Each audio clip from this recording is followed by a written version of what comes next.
हाय हाय वही हाय मन में महबूबन जी जेरा जोश जलाया बुकियन बरी बाह पसो मच मथाए जे वेसा न वसो कांडियन टांडे बाबुरे पचा मर रुपई जेरा जिगर बुकियों सीखन में टेई वेजू वेई थी वहणी सजणे सिर जो सुनियो सजणे बीहर बाण भरे छिमकियो सो छूह मां कड़कड़ कान करे जेरा जिगर बुकियूं लंघी पयूं परे लॻो जी जड़े ताणिया तीर न निकिरे पुछ पतंगन खे संदियूं खामण ख़बरूं आणियो विझन आग में जीव पंहिंजो जी जेरे जिनीअ जे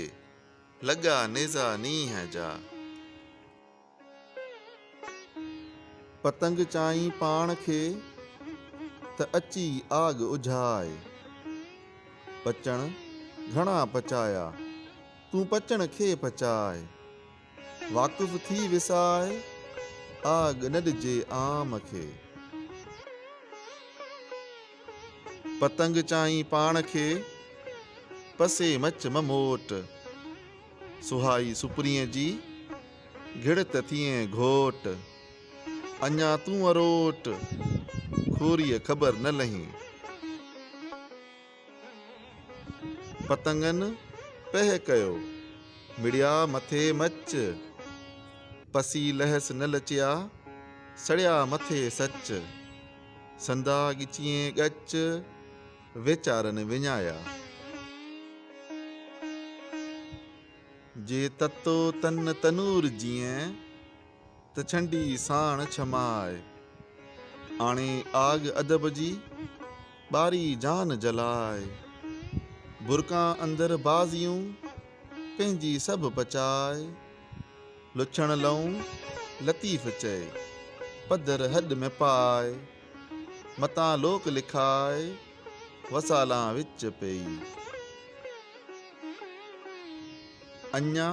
तनूरां काल कढियाऊं सजणे पिण तायाऊं तकड़ो वहजत जी वधां मोहबतें मथां मच मूराई न लहे पचाए पहाण जिन रसाणियो रुक खे तिनी संदो ॼाण आहे आगड़ियन खे धूं धूं धमण वार अॼु पिण आगड़ियन जे ॿारे मच मजाज़ जो ओतियाऊं अंगार दूधा थी मधार जिम कचो रुख कणियूं थिए दूधा तूं न धई आग ओॾो न वञी उला जी इश्क जा सेता तूं न सही उभो ईअं चई त आऊं आगड़ियो आहियां सिर सांदाण करे पुछ जिगर लोहार जो धक्कन हेठि धरी मान गॾिनी रुकसी सही जीअं सांदाण धक्कन मथे धकड़ा वह विञाए पाण ॾे ॾॿाऊं ॾंगरे अॼु आगड़िया आया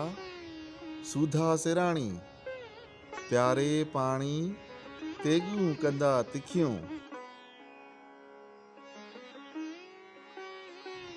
अॼु आगड़िया आया साऊ की सुञाण लाहींदा मूरियाण रुक करींदा पधरो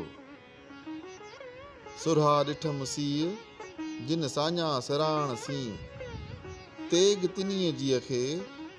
कट न लॻे कॾहिं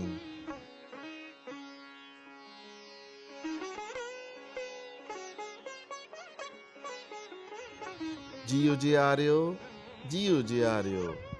कीन मुंहिंजड़ो हारियो पिरीअ जी पचार सेणनि जी संभार जॾिड़ो जीउ जियारियो। उञो तन अमीक मां पिरी पूज प्यारियो। मर्ज़ मरीज़न तां इशारे साण उतारियो। करम करीमन जे मूंखे अखीअ मां उकारियो। सो मुंहुं करे सुपरी ईअं निर्मल निहारियो। साइलनि जीअं सॾु करे ईअं ताल्हनि खे तारियो।